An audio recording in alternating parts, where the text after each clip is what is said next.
vlog. It's about 1:45. I fully had plans to start this vlog earlier. Like I was hoping to start by 10 or 11, but I got a call from my uncle around 11-ish, and he's actually helping me with a DIY project that has to do with my bookshelves. So I took his call and he wanted me to come over and we were gonna kind of like talk about it and cut some pieces of IKEA. So I went over there and I did that with him, and I didn't film it just because with some family members, you just don't want to shove the camera in their face. And you know, I just don't feel comfortable doing that. Anyway, so he helped me cut that. That is not something we're gonna work on today because I have so much prep and things to get and whatnot. I'll show you guys what it is, but like we're not gonna be working on it this vlog. I also had plans to curl my hair, and just because of time, I've left it with the braids that I did last night. So we got a little beachiness going on, but to me it just looks like I braided my hair, which I totally did. I was so proud of myself yesterday, and I want to tell you guys about it because I have mentioned it on this channel before, but there's a lot of new people. So I used to be a synchronized swimmer. I was a swimmer for 11 years, not all competitive. I think 8 or 9 of those years were competitive, and I made it to tier 6. Now they don't use the tier system anymore, but at the time tier 6 was you could go to nationals, and we were in the pool 4 times a week, working really hard, doing lots of laps. And my aunt mentioned that my cousin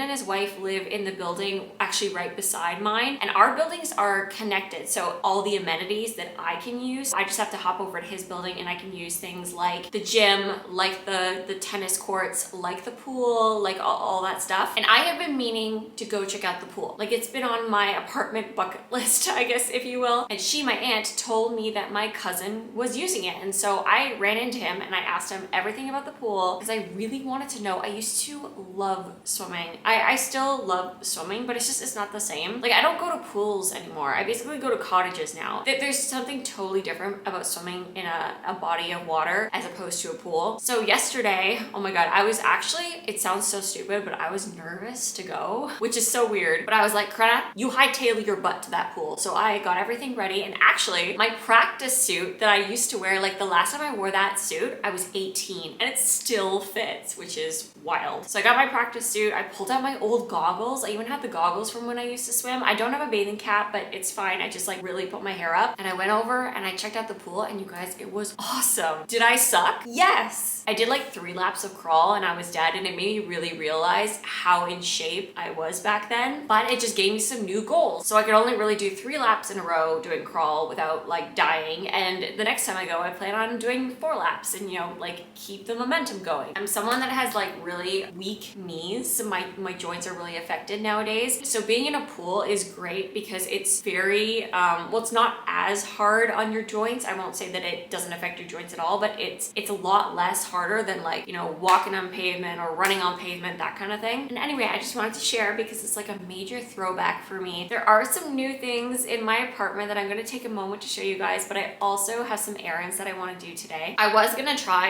and go get my shellac removed off my nails because, as you can see, this guy, well, he took a hit. He like totally cracked, and now he's the only one that is really low and it looks ugly. And I'm thinking that I might just take a break from the shellac. I've been doing it all summer. I'm going to save my $60 this month, but because I went and worked with my uncle, I've already left Bennett here once by himself today, and I already feel guilty doing that. So I want to take him with me. Obviously I can't take him to a nail salon, so I might just go do that tomorrow maybe, but I'm gonna do the rest of my errands today. I get paid next week, but there's a few things that I need to go get that I am seriously low on, and this month I only plan to replace things. I'm not gonna try and buy anything new. I'm gonna call it a low buy. I'm not gonna call it a no buy because I will break that pretty much instantly, and then I'll feel guilty and I just won't do it at all. So I'm gonna call this month a low buy because I've been spending a lot in the summer, and you guys will see in a second, but I just feel a little bit like I need to rein it in a little bit. This next month is perfect for that because I will be so busy at work. So let me show you a couple of the new things, the kind of DIY plan, if you will, and then I gotta go do my errands. First and foremost, and probably the most obvious change, is this piece of art behind me. My mom and I went to Stratford at the beginning of August, and every single year during the summer they have something called Art in the Park, where a variety of artists, like numerous artists, come and all gather on this one park area and basically showcase their art. And you know, as a consumer, you can walk around, meet the artist, buy pieces, all of that. And I was fully planning to not buy anything. I was like tight budget, not buying anything. And then I stumbled upon this artist, and I think she was the 2nd or 3rd artist that I saw for that day. And I literally went up to her and I was like, I'm in trouble. I love your pieces so much. Her specialty are these fantasy scapes, if you will, big fantasy scapes with little creatures, little animals. It's so cute. And you guys, I am absolutely obsessed. It didn't come with a frame, but I contacted the framer who does the frames for my favorite artist here in Toronto, and he quoted me only 200 bucks for a frame for a painting this size, and I was like, yes, I am doing that. So next week I should be taking this in to go get framed. So I have it on the wall right now. I actually wasn't planning to frame it for a while, but I couldn't beat that price, so I was like, yes, let's go for it. And so by next week this is gonna have a frame. It's very exciting. And then in terms of the DIY project, like all of you know, I have been struggling about what to put on top of these bookshelves. Like I keep putting things up and then taking them down and putting things up and taking them down because it never feels right. And I realized that I'd love to buy the extensions. So you can go and buy it. They're basically just a little bit taller than a foot, and they sit on top of your IKEA pieces, and it basically raises them up to almost the height of the ceiling. And I have 8-foot ceilings, and I've come to realize that because it kind of cuts off and there's this gap at the top between the shelf and the ceiling, it actually makes the room look shorter. So I feel like if I were to extend them up higher, it would actually make my apartment look taller, look a little bit bigger. So that's what I want to do. And the two shelves here, the 31-inch and the 15-inch, not worried about those. Like those you can go buy at IKEA today because those are the two standard sizes that they sell. But the one down there by the window is a 23-inch IKEA shelf, and they don't make those anymore. Like that one used to be in my old bedroom. I think it used to be in my sister's bedroom. Like my parents had it forever, and I love the width of it, so I want to keep that. But you can't buy an extender for that one anymore. And for months I've been on Facebook Marketplace trying to find someone selling that 23-inch exactly IKEA bookshelf, and I finally found a seller. He had two of them, but I only bought one of them. They were assembled, but he was so nice, and he and his partner helped me disassemble the shelf when I got there, and they helped me put it in my car too. It was so nice of them. So I brought it here, and I have been talking about putting an additional shelf in that bookshelf, and I did that. I'll show you guys in a second. So instead of using the entire bookshelf, I'm just using certain pieces of it. And so one, I was able to get an additional shelf, which is why I was able to add a shelf into that bookcase. And this is why I was over at my uncle and aunt's place. My uncle helped me cut down. So these are the sides. So basically the two of them, you know, like this, sit on top of the shelf. And I'm gonna use these to create a DIY extender for that one shelf. And I figured if this doesn't work, because I just wanted to like reuse some of the IKEA pieces so I wasn't fully throwing that bookcase out. So I thought if I cut these down to the exact same height that you can buy these ones at, then I can kind of DIY the top of that shelf a little bit. I do plan on doing the whole thing, like priming, painting, everything, so I'm not worried about the actual wood because I painted these IKEA pieces, right, already. So I already need to paint the extenders to match. So color doesn't matter. I was just really hoping for not black. That's gonna be a project, like I said, not for right now. This is gonna be a fall project. I'm really excited. So here's what I did. I added that additional bookshelf, and I put the brown one. I will have to paint that, but I just put that down there because you can't see it when you first walk into my apartment. But now I've got an additional shelf for books, and I love it, you guys. So yeah, this extender sits basically up top there and also up top on those ones as well. So I'm just gonna get a little more height. I'm really excited about that. Look at my collection. It looks so good.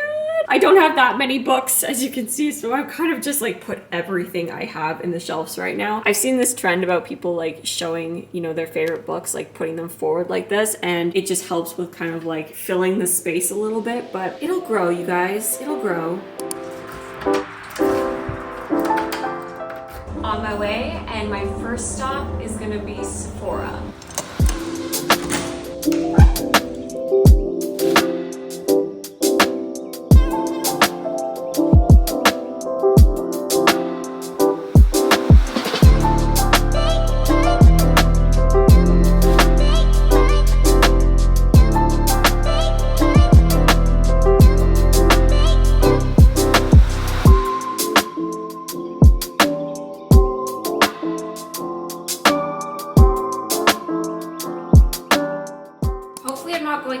My camera was just freaking out a little bit, but I apologize if it's happening. I got my things. It actually wasn't that much. For some reason, I felt like I had way more errands to do, but it was only the 3 things that I had to do. Firstly, I did pick up the $200 for the framer, so now I have 200 bucks in cash for next week. I obviously went to Indigo, and they had The Ballad of Never After. I'm so happy to have this in my collection now. This is the second book in the series. Once Upon a Broken Heart is the first book, but honestly, my Indigo never has this in stock. I've been there there maybe 10 times, always checking, and it's never there. And this is actually harder to find in stores, which is so weird, than the first book and the third book. I have no idea why that is. And the ones that I have seen in the stores have always been in not great condition, and this one is like in really good condition, you guys. I got so lucky. And then I just picked up 2 things from Sephora. I got just the travel size version because I can't afford the big one right now. It's not in my budget. So maybe next month. Come on, camera, focus. Okay, sometimes turning the camera on and off seems to reset it. Seems to be okay in the viewfinder. I'm running out of battery, so I'm trying to also do this like kind of fast. But I picked up the Tarte Shape Tape, and this is in 16N. And then I think I did talk about this in a previous vlog, but I did get the Kosas, and I think that's how you say it, the Kosas lip oil in their birthday kit, I think last year. And I really liked it. Like I really did. And it was in the color Unbuttoned. Unfortunately, it's out of stock online and has been for a while. And it's also out of stock at my local Sephora. So I thought, well, I'll just go check out the other colors. And I got one, and it's called Revealed. Unlike Unbuttoned, which has a bit of a shimmer, this doesn't have a shimmer to it. I'm just hoping that I like it. I mean, if not, Sephora's return policy is pretty good. I won't be able to see anything from here. Kind of just looks like one of those, you know, my lip color, but better. The viewfinder is so small, I can't even tell. It's definitely lighter than Unbuttoned. It's pretty though. I also forgot to mention that I did have a gift card to Indigo, so the book only cost me about $8. And while I am trying not to spend any money, I also still want to keep up with like the 1 book a month thing. Welcome to Live Eviction Night on Big Brother. It wouldn't be summertime without Big Brother. Who else is watching? Leave in the comments down below.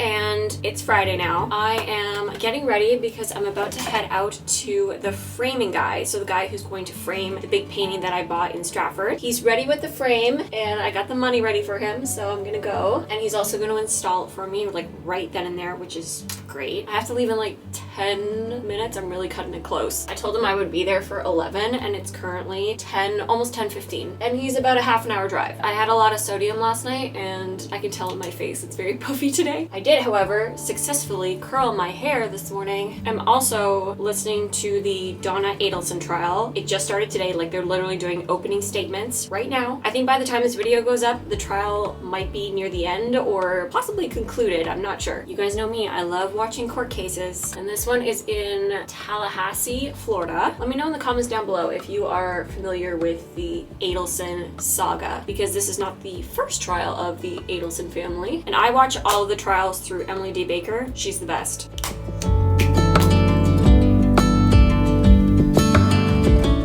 Okay, I'm ready, and let's go get my art framed.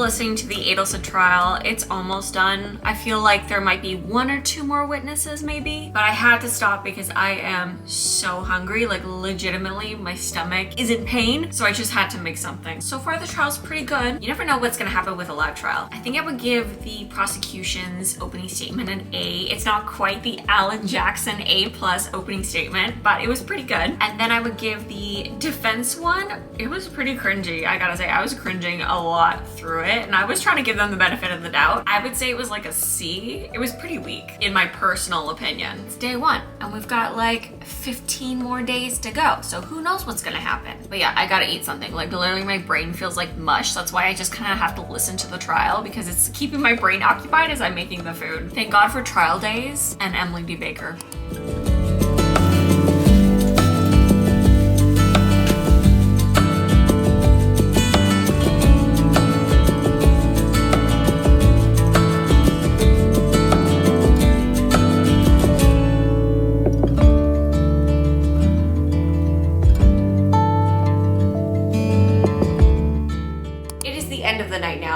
So tired, like my eyes are having trouble staying open. But before I close off the vlog, I wanted to do a bit of a book update. I haven't done a book update in a while, and honestly I haven't read that much, to be honest, but I kind of wanted to do a bit of an update because I have 3 books that we have not talked about. The first one I actually have mentioned on the vlog, Blood of the Sands. It did start off kind of slow, but there was a lot of world building, so I was a little more forgiving because I do love good world building in a fantasy book. The book is set in the desert, so just imagine the desert, the dunes, all that. Throughout the desert, there are these different clans that have their own set of rules, and if you break those rules, then they basically abandon you. They give you over to the desert. And the story focuses on 2 main characters, a male and a female. Kira, the female in the story, is at this oasis, and she's been abandoned at this oasis by her clan for the past 10 years, and I think she was dropped off there when she was 10. The male in the character, whose name I'm not going to say because it's a bit of a secret at the beginning, but his alias is the Viper, and he's called the Viper because he always wears this mask. No one knows what he looks like, and he's very much feared across the entirety of the desert. And the Viper has a leader named Lord Alistair, whose goal is to unite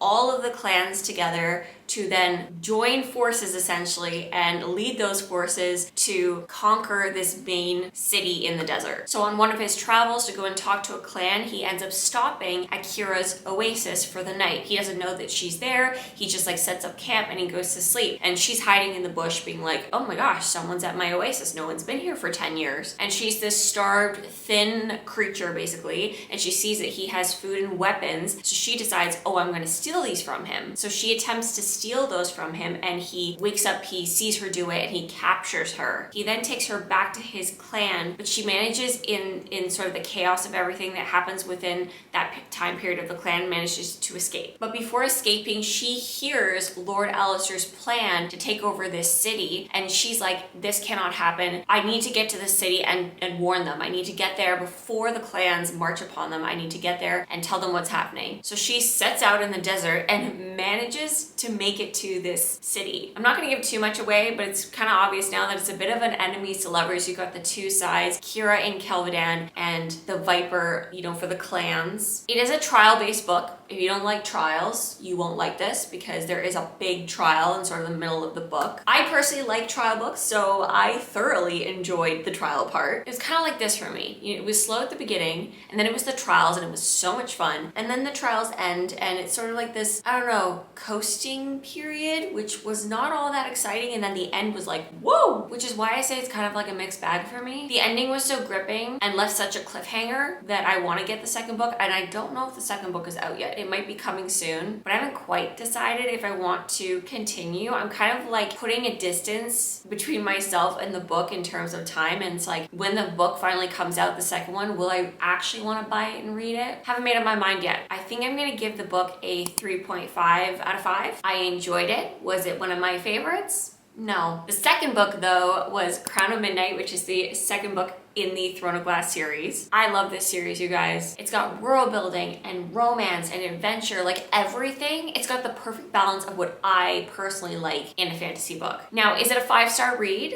I think I'm gonna give it a 4.5. Some parts were a tad slow, not enough to like make me hate the series or anything, but some parts I was like, okay, sounds good. But man, that ending, oh my God. I just wanna jump into the third book so badly, but I'm actually gonna read Assassin's Blade as the third book. There are so many conflicting theories as to where you should read Assassin's Blade. Personally, I was told to read it as the third book. There's 2 roads you can go, essentially. You can read Assassin's Blade first, which I've seen a lot of people do, because technically it is the prequel. However, then you jump into the first book knowing so much about the main character, Selena. I think that's how you say it, Selena. You basically go into the book knowing a lot about her background, whilst if you read book 1 and 2, so Throne of Glass and Crown of Midnight, without reading Assassin's Blade, then the character is a mystery, and she ekes out little tidbits about herself, and you get to learn more about her as you read along. It's like you want to keep reading because you want to kind of put the pieces of the puzzle together. And by the end of the second book, you're like mind blown. You're like, oh my God, wait, what? So then going into Assassin's Blade, you're kind of going backwards, and you're actually learning more in depth about the little pieces that you've been given along the way. And I like that more. I like the mystery of it. I liked going into the first book blind, but it's all a matter of personal preference. And if you've read Throne of Glass, let me know in the comments down below what order or what place you read Assassin's Blade in. There are so many opinions to that online. And then I literally just tonight finished the third book, and it's called Spinning Silver. If you are looking for a true fairy tale book, and I'm talking like Grimm Brothers, this is for you. It is a very, very, very, very, very, very loose retelling of Rumpelstiltskin, which when you think about it, isn't the nicest of fairy tales. The chapters are incredibly long. We're talking like an hour per chapter. So once you start a chapter, you are like committed. I personally don't like long chapters. The only reason why it was kind of acceptable in this book is every chapter contained maybe 3 to 5 different points of view. So this book jumps around, like it jumps between, I don't know, like 10 different character perspectives. There's so much going on. It was a long book in the sense of like, because you were getting so much information from different characters, it was a lot. It starts off very slow and the rest of it was kind of slow as well, but there were parts of it that were very, I don't want to say exciting, but like you just want to keep reading because you're like, what's gonna happen? I'm not sure how I feel about it. Again, I'm kind of conflicted. It was a very interesting read, but I'm also very glad that it's over. It was a little depressing. Grimm fairy tale, it's not all sunshine and roses. It does have a happy ending, so there is that. But yeah, very grim fairy tale. I don't know what I'm gonna read next, but I have so many books on my Kindle now that have been on my TBR forever. But you guys, I think I'm gonna end the vlog here, and I really hope that you enjoyed this one. And if you did, please give it a thumbs up. And don't forget to subscribe if you haven't already, and hit the bell if you want to get notified as to when I will be posting next. And I will see you all in the next one. Bye!